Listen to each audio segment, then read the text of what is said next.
여러분들 그거 아세요? 뭐요? 오늘 열왕기상 첫 번째 수업입니다.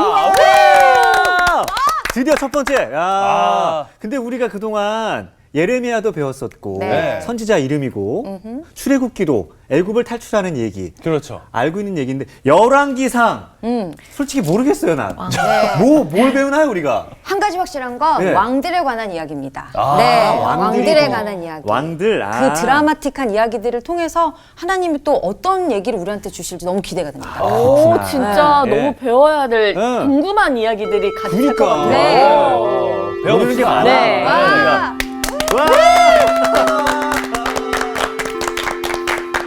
안녕하세요. 안녕하세요.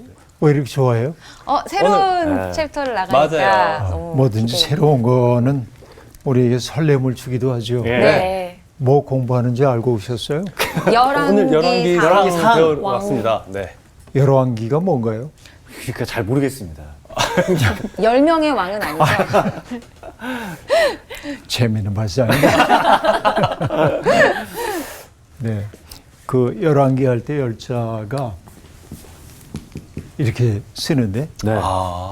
늘어놓다. 늘려놓다. 늘어놓다. 나열하다. 나열하다 나열한다. 아, 옛날에 여러분들 교련 안 했겠구나. 교련 배웠어요. 했어요? 예. 열병식. 그러니까 열이라는 게 쭉 늘어놓는. 네네네네. 여기 이제 왕들의 이야기를 열왕들의 이야기를 쭉 늘어놓는. 왕들의 이야기를. 우리가 이제 오늘부터 공부하려고 하는 게 열왕기인데 사실은 출애굽 공동체는 왕정을 지향하지는 않았습니다. 처음부터. 네. 우리가 잘 알다시피 왜냐하면은 그 애굽이라고 하는 전제 국가에서 지배자와 피지배자가 갈리는 세상에서 서러움을 겪었던 사람들이기 때문에 하나님이 그들을 젖과 꿀이 흐르는 땅으로 인도하셨을 때 그들은 지배자도 피지배자도 없는 모두가 형제 자매의 우애를 누리는 그런 세상을 꿈꿨죠. 네. 네. 이 평등 공동체 이상입니다. 그래서 출애굽 공동체는 여호수아 시대에 가나안 땅에 들어간 다음에도 아주 오랫동안 왕정을 갖추지 않았습니다. 두 가지 사정이 있어요. 왕정을 갖출 능력이 부족했고 첫째는 두 번째는 하나님이 그들에게 주셨던 꿈 때문에 네. 형제 자매의 공동체 이 두 가지가 공존하면서 왕정을 만들지 못했습니다. 네. 근데 우리가 알다시피 왕이 있다고 하는 것은 중앙 집권적인 세력이 있다는 얘기고 중앙 집권적인 세력이 있다고 하는 것은 사람들을 동원할 수 있는 능력이 있다는 거고 세금을 부과시킴으로써 생긴 부를 가지고 군대를 만들기도 하고 그 외적들의 침입으로부터 백성들을 막아주기도 하고 네. 이런 일들이 이제 왕정들이 하고 있는 일인데 이스라엘 사람들은 12개의 지파들이 각각의 자리에 흩어져 살고 있는데 왕들이 없었기 때문에 어려운 일이 있을 때면은 사사라고 우리가 흔히 얘기하고요. 네. 네. 그분들의 지도하에 어려운 일들을 해결해 나가는 일들이 있었는데 사사들은 직업적인 정치인이 아니라 자기 일을 하고 있는 사람이었고 그리고 하나님의 카리스마적 능력이 임할 때마다 응답을 했던 분들이기 때문에 그분들이 왕과 같은 존재는 아니었죠. 그런데 백성들이 부러웠어요. 주변 세계가 왕을 갖고 있는 주변 세계가 부럽습니다. 왜냐하면 왕이 한마디 하면은 백성들이 따르고 힘 있는 것처럼 보이고 그렇기 때문에 그래서 사람들은 사무엘에게 우리에게도 왕을 달라고 그렇게 요구를 하잖아요. 그런데 사무엘은 그들에게 왕을 세워줄 생각이 없었습니다. 이것은 사무엘의 생각이 그렇기 때문이 아니라 하나님이 바라지 않았기 때문에 그렇습니다. 출애굽 정신을 잊은 건가요? 잃어버리는 거죠. 잃어버리는 어떻게 보면. 네, 네. 그 출애굽 정신으로부터 일탈처럼 보였기 때문에 그렇습니다.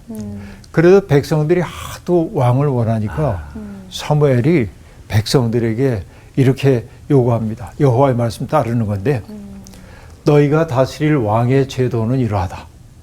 왕정이 하고 있는 일이 뭐냐면 그가 너희의 아들들을 데려다가 병거와 말을 몰게 할 텐데 내 아들들로 하여금 병거 앞에 달리게 할 거고 너의 아들들을 징발해가지고 군인으로 삼을 거고 안 좋은 건데. 장비를 만들게 할 거고 내 딸들을 데려다가 향료 만들고 요리 만들고 떡 굽는 자로 삼을 거고 그 다음에 너희의 밭과 포도원 가장 좋은 땅을 가져다가 왕이 자기의 신하들한테 나누어 줄 거고 너희가 땅에서 거두어들이고 있는 포도라든지 무화과라든지 이런 것들의 11조를 거두어서 자기 관리와 신하들한테 줄 거고 그 다음에 너희 노비와 아름다운 소년과 나귀를 끌어다가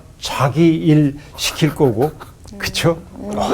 그러니까 이런 일들을 겪으면 너희들이 부르짖을 거다. 못 살겠어요 왕 때문에. 그런데도 왕정을 정말 원해? 사람들이 어리석은 게 뭐냐면 이런 얘기 듣고도 예. 왕을 갖고 싶은 마음이 그 이야기를 압도해요. 눈이 멀었구나. 그래요. 진짜. 그래서 그들이 사무엘의 말 듣기를 거절하며 이렇게 얘기합니다. 아니로소이다. 우리도 우리 왕이 있어야 하리니 우리도 다른 나라들 같이 되어 우리의 왕이 우리를 다스리며 우리 앞에 나가서 우리의 싸움을 싸워야 할 것이니이다. 사무엘상 8장 20절의 말씀입니다. 이 얘기를 백성들이 하자 사무엘이 기가 막혔죠. 근데 하나님이 사무엘에게 얘기합니다. 야, 그렇게 원한다니 왕을 세워주어라.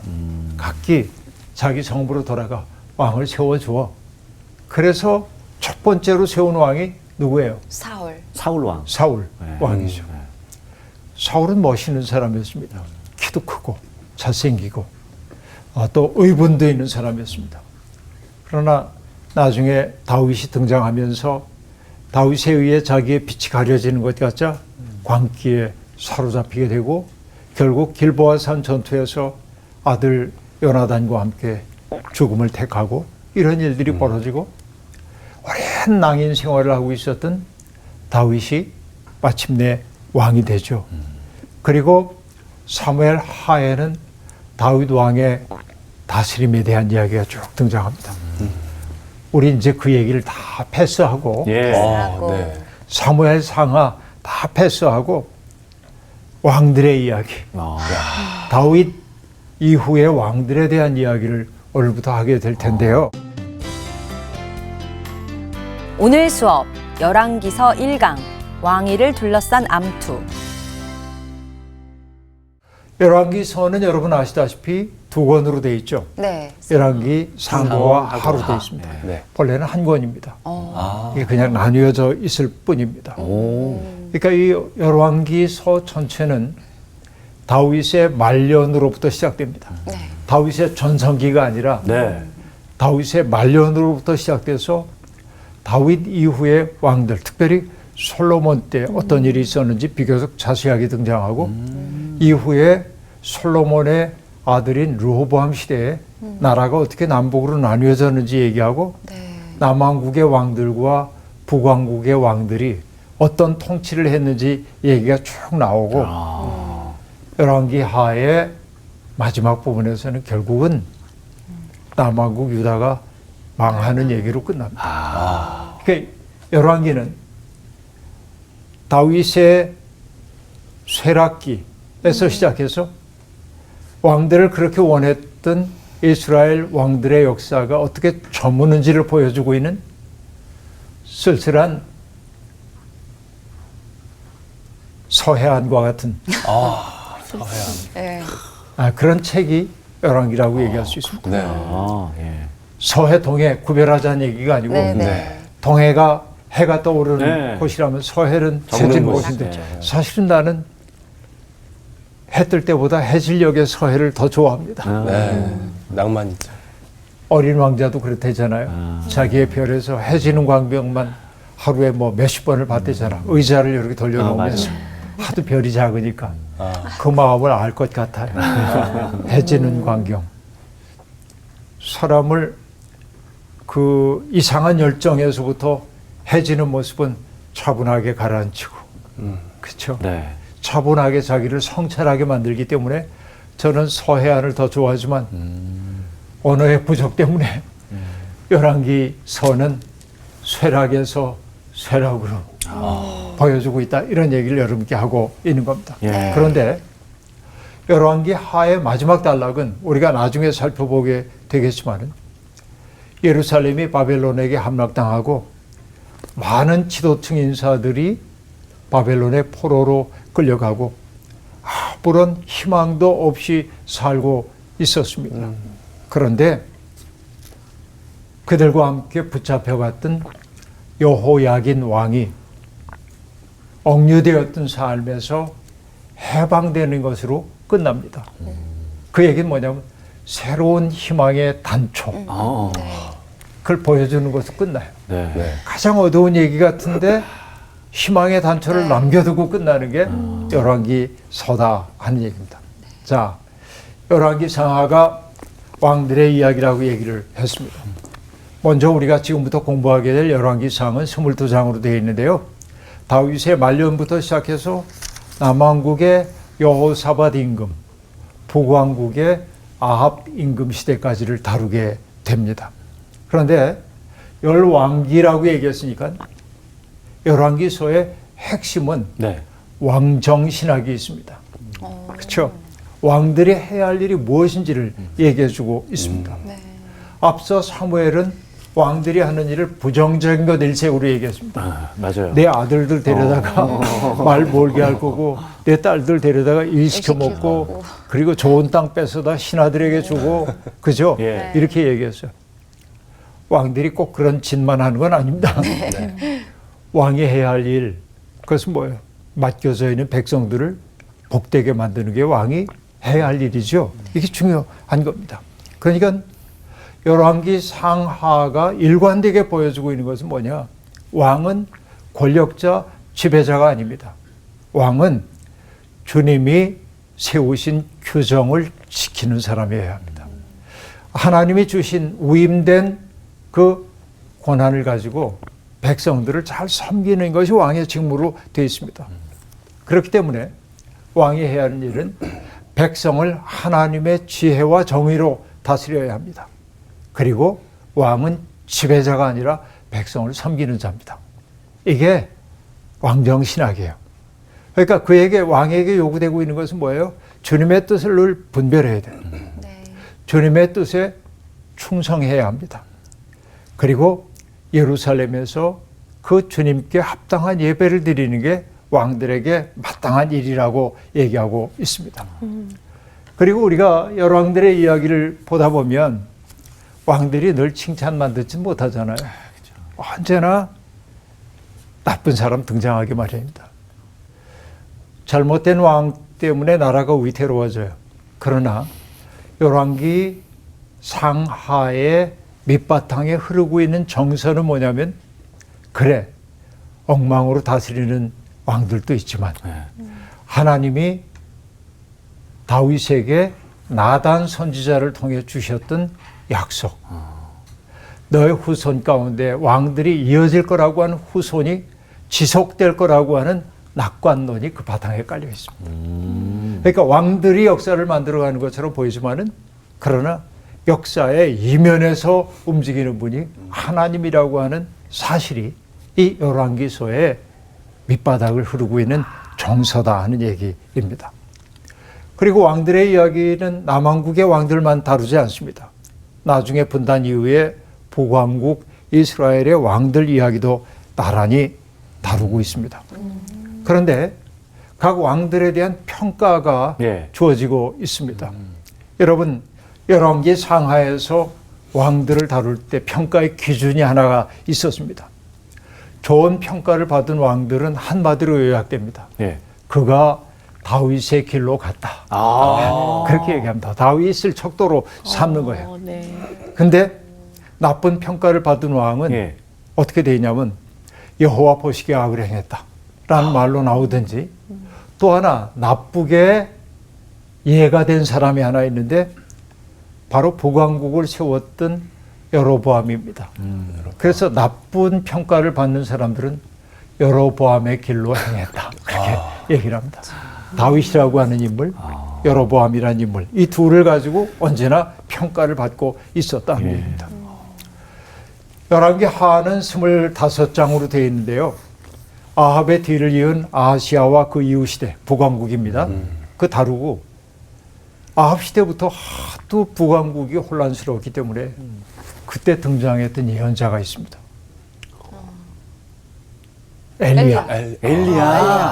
엘리야. 선지자 엘리야. 그러니까 엘리야와 엘리야 이후에 등장한 사람이 엘리사. 엘리사. 이 사람들의 이야기가 길게 서술됩니다. 굉장히 재미있는 부분이 많죠. 열왕기 하에는. 예. 그리고 오므리 왕조라고 하는 그 왕조가 예후의 쿠데타에 의해서 어떻게 무너지는지를 다루고 있고 열왕기 하는 북왕국이 멸망해가는 과정을 다루고 있습니다. 네. 그리고 북왕국이 멸망할 당시에 남왕국의 왕은 히스기야였는데 열왕기 하 18장부터 히스기야 시대의 역사, 그 이후의 역사를 다루고 있습니다.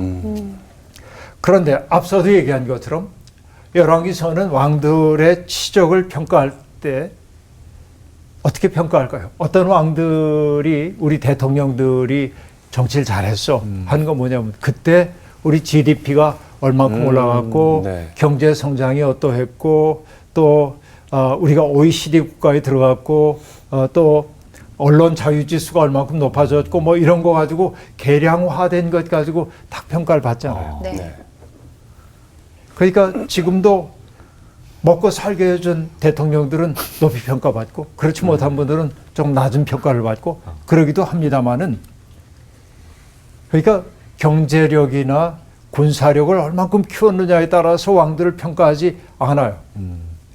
객관적으로 보자면 그 시대에 경제적으로 눈부신 발전을 했는데 군사적으로도 아주 발전했는데 부정적으로 평가되는 왕들이 많이 등장합니다. 왜 그럴까요? 아까도 얘기했잖아요. 기준이 뭐예요? 하나님의 뜻대로 그가 행했느냐. 하나님을 경외하는 사람으로 살았느냐. 백성들을 정말 아꼈냐. 이런 것들을 보기 때문에 그래요. 그러니까 하나님의 법도를 지키지 않으면서 성공을 거둔 것을 부정적으로 봤고 하나님의 뜻대로 살려다가 객관적으로 보면 큰 업적 쌓지 못했어도 그 사람은 선왕으로 기록하고 있는 것이 바로 여기 열왕기임을 우리가 알 수 있겠습니다. 그러니까 또 하나 우리가 살펴봐야 하는 것은 뭐냐면 이스라엘 사람들이 가장 자랑스럽게 여기고 있는 왕이 있다면 누구겠어요? 다윗 솔로몬 시대 그러잖아요. 네. 무조건 네. 다윗 솔로몬 시대 얘기하잖아요. 그럼 여러분 내가 이상적으로 생각하는 왕에게 부정적인 모습이 있으면 숨기고 싶죠. 그렇죠. 감춰주고 싶고. 감싸주고 네. 싶죠. 그런데 사무엘 상하도 그렇고 열왕기 상하도 그렇고 왕들의 부족한 부분들을 감싸질 않아요. 그냥 죄악을 거침없이 드러냅니다. 왜 그럴까요?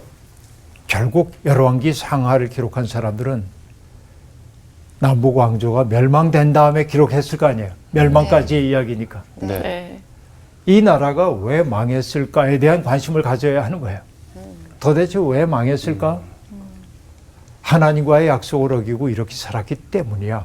하려다 보니까 가장 이상화된 왕인 다윗과 솔로몬조차 한계 속에 있는 존재라고 하는 사실을 드러낼 수밖에 없었다 하는 얘기입니다. 그래서 이 열왕기 상하를 지배하고 있는 역사관을 신명기적 역사관이라고 하는데 신명기로부터 몇 년이 이어져 이르는 신학이 있는데 하나님께 순종하면 번영이 주어지고 하나님을 어기면 하나님의 뜻을 어기면 심판이 주어진다.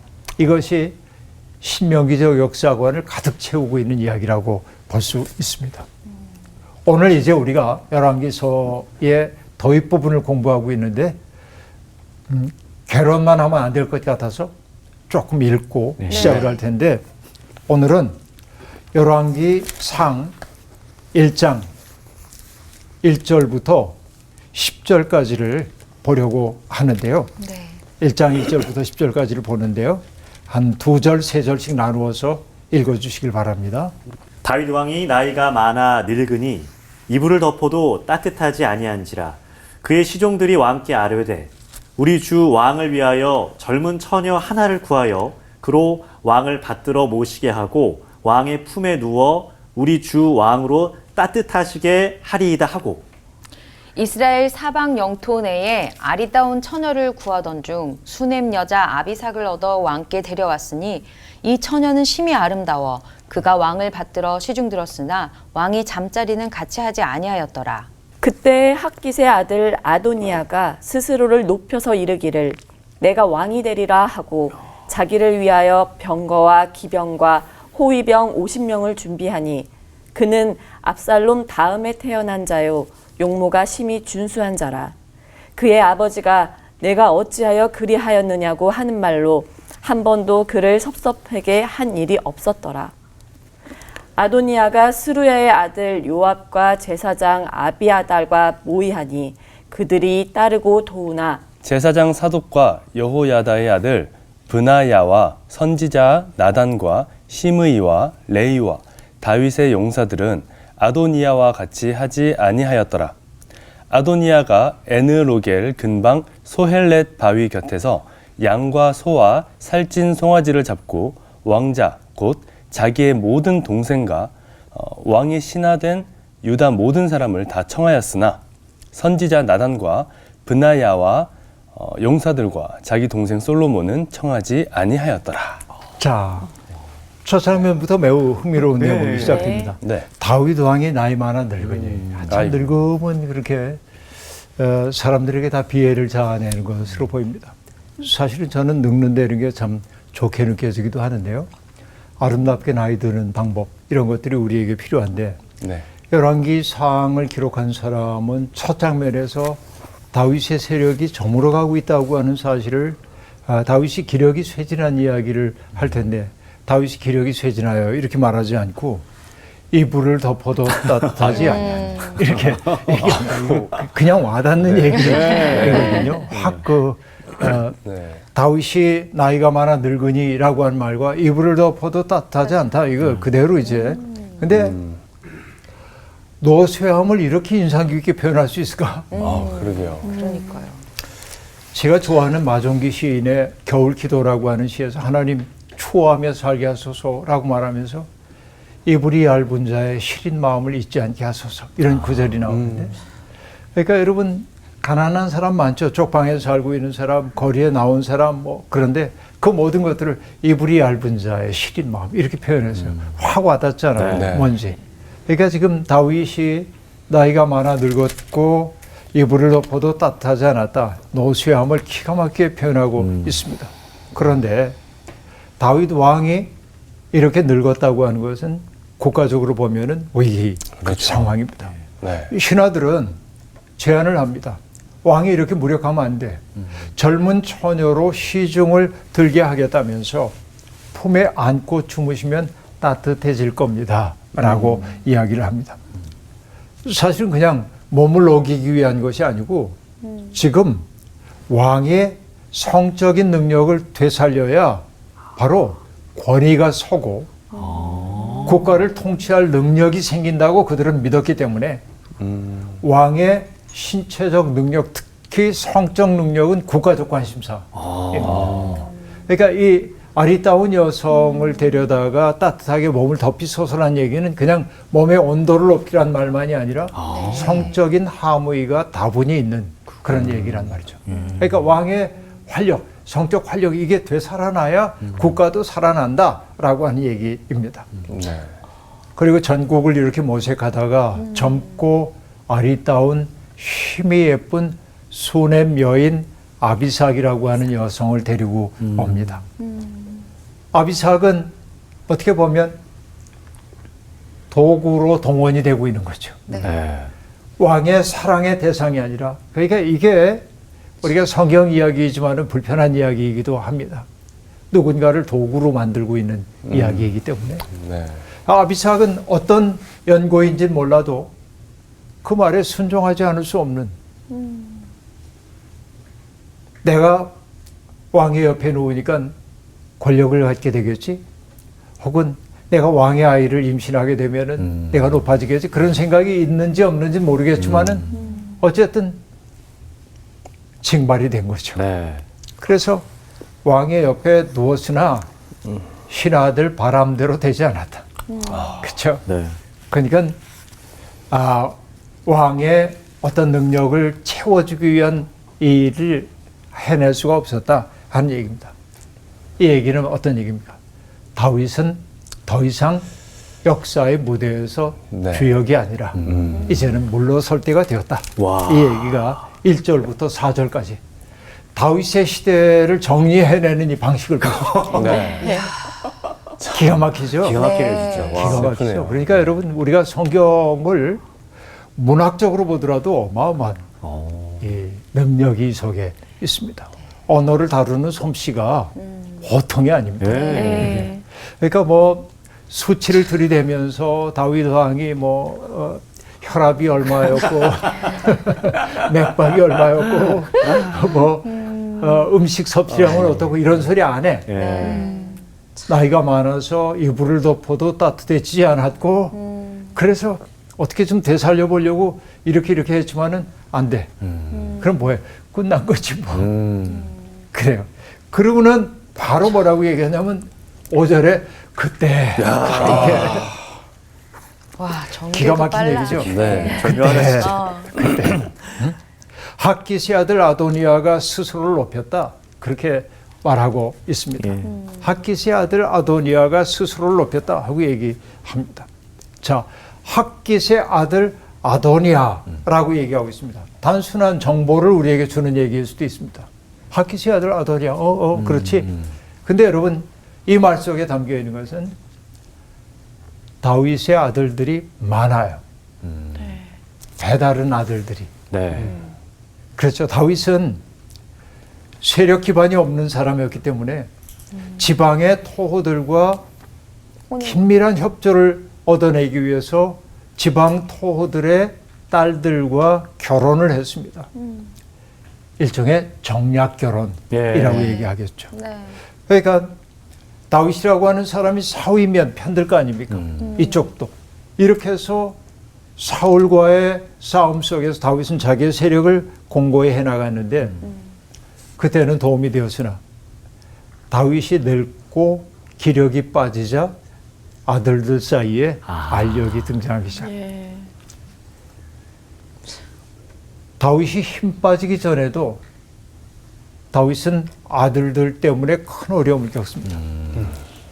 암논이라고 하는 장자가 압살롬의 누이인 다말을 범하는 일이 벌어져가지고 압살롬이 입을 콕 다물고 있다가 자기 세력을 모은 다음에 때가 이르렀을 때 아버지에 대한 반역으로 모반을 일으키잖아요. 네. 아들이 아버지를 쫓고 아버지는 아들에게 쫓기는 일이 벌어지기도 합니다. 이게 비극이죠. 네. 배다른 형제들 사이에 벌어진 참극이었음을 볼 수 있습니다. 사무엘 하 2장에 보면은 다윗이 헤브론에서 아들들을 낳았는데 그 출신을 이렇게 얘기합니다. 맏아들은 암논이라 이스라엘 여인 아히노암의 소생이요. 둘째는 길르압이라 갈멜 사람 나발의 아내였던 아비가일의 소생이요. 셋째는 압살롬이라 그 술왕 달메의 딸 마아가의 아들이요. 넷째는 아도니아라 핫깃의 아들이요. 아도니아 등장하네. 네. 다섯째는 스바다라 아비달의 아들이요. 여섯째는 이드르암이라 다윗의 아내 에글라의 소생이니 애들은 다윗이 헤브론에서 낳은 자들이더라. 이렇게 얘기합니다. 나중에 솔로몬도 있고 더 태어나지만은 이때까지는 아직 솔로몬 등장하기 전이기 때문에 아내가 많아. 이게 뭐냐면 나라가 토호들의 권력 암투의 장이 될 가능성이 이미 그 속에 있는 거예요. 네. 이걸 그대로 보여주고 있습니다. 그런데 다윗과 핫기 사이에 태어난 아들이 아도니아라고 얘기하고 있는데, 자, 첫 번째 맏아들은 암논이었는데 압살롬에 의해 죽임 당했고, 네. 둘째는 길르압인데 태어나자마자 죽었고, 하나님이 치셨기 때문에. 네. 셋째는 압살롬인데 반역을 했다가 요압 장군에 의해 죽임을 당하고, 네. 그러니까 넷째 아들이 아도니아인데 하깃의 아들인데 맏아들 구실을 하고 있는 거예요. 아도니아가. 네. 그렇죠? 무슨 얘기인지 알겠죠? 네. 그러니까 왕이 저렇게 무력해진 것을 보고 아도니아가 겸손해야 돼요. 그럴 때일수록. 은인 자중해야 돼요. 더 몸을 낮춰야 합니다. 아, 맞아. 근데 그러지 못하고 스스로를 높여서 마치 권력이 자기에게 넘어온 것처럼 후계자로 행세를 하고 다니기 시작합니다. 자기를 위해 병거를 만들고 기병들을 대동하고 다니고 있고 호위병을 50명씩이나 거느리고 다닙니다. 왕의 행차입니다. 여러분 이게요. 호가 호위한다고 얘기하는데 그렇죠? 호가 호위하는 거예요. 그러니까 범이 떠난 고래 여우가 왕노릇 한다는 식으로 그러니까 이 아도니아는 그럴수록 아버지를 높이고 아버지가 세상을 떠나기까지 겸손하게 낮춰야 하는데 이미 세상은 내 것 이런 태도를 보여주고 있는 것입니다. 자기 분수를 모르는 거죠. 여러분 논어에 보면은 논어에 8일편이라는 게 있는데 공자가 질서를 어그러뜨리는 사람들에 대한 분노를 드러내는 대목이 나옵니다.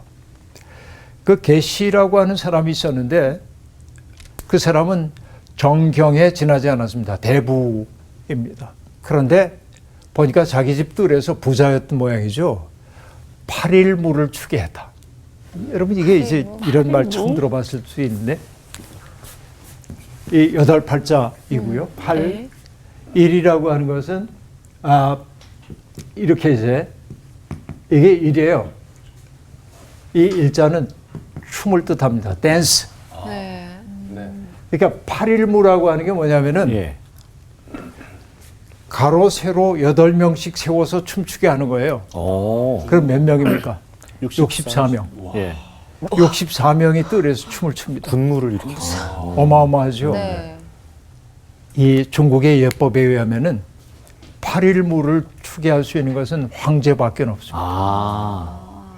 제후들은 6일무를 출 수 있어. 6일무면 몇 명이에요? 36. 네. 그 다음에 대부. 그러니까 제후 국가의 왕 말고 그 신하 대부는 4일무를 출 수 있습니다. 416. 네. 네. 그리고 선비들은 2일무를 출 수 있습니다. 4명. 근데 겨우 대부에 지나지 않은 계시가 8일무를 추게 하는 것을 보고 이걸 용인한다면 세상에 용인되지 할 행위가 없다라고 화를 내는 장면이 등장하는데 똑같은 거예요. 지금 아도니아도 자기 분수를 모르고 이렇게 마치 8일무를 추고 있는 계시처럼 왕 노릇을 하고 있는 것입니다. 근데 그 얘기가 들어왔을 텐데 아버지는 그를 꾸짖질 않아요. 다윗이. 근데 꾸짖지 않았던 이유 가운데 하나가 뭐냐면 용모가 심히 준수한 자라. 이렇게. 그러니까 이 하깃의 아들 아도니아가 용모가 매우 뛰어난 아들이었던 것으로 보입니다. 그러니까 아버지도 사랑했던 것 같아요. 아도니아를. 그러니까 얘가 좀 오버하는데 그러면서도 그냥 내 사랑스러운 아들이니까 그렇게 얘기합니다. 그러자 기고만장해졌죠. 그래서 아도니아가 사람들을 포섭하기 시작합니다. 권력을 자기에게로 모으기 위해서 그 포섭한 사람들이 누구냐면 스루야의 아들 요압. 요압죠. 이 요압이라고 하는 사람은 다윗 군대의 총사령관입니다. 예. 칼을 들고 있는 사람입니다. 네.